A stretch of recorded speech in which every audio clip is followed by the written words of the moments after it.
Zolel M15 Plus Self-Wash Spin Mop. Upgraded na to guys kasi meron tong water separation. Pinaghihiwalay niya yung maduming tubig sa malinis. So kada spin mo ng mop, nililinisan niya yung mop cloth nito.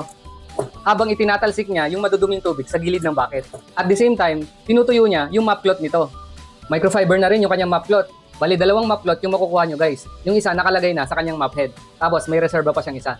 Pwede nyo rin gamitin itong M15 Plus natin sa wet and dry cleaning. 360 degrees, rotatable ang kanyang mop head. Pwede nyo rin siyang i-fold ng 90 degrees. Dahil nagpo-fold to at nagro-rotate ng 360 degrees, mas mabilis kayong makakalinis dito. Irrigation turbine, water tank na rin to guys. Once na nag-i-spin siya at umiikot to, tumataas yung malinis na tubig para malinisan yung mop cloth natin. Tapos yung inner barrel niya guys, meron na siyang brush comb. Kung mapapansin nyo, meron siyang tatlong comb dito guys na maraming ngipin. Ito yung nagsisilbing panlinis ng inner barrel natin. At para na rin, hindi madumihan yung kamay nyo guys. Tapos compact and water saving na rin to guys. Mas mapapabilis ang paglinis nyo.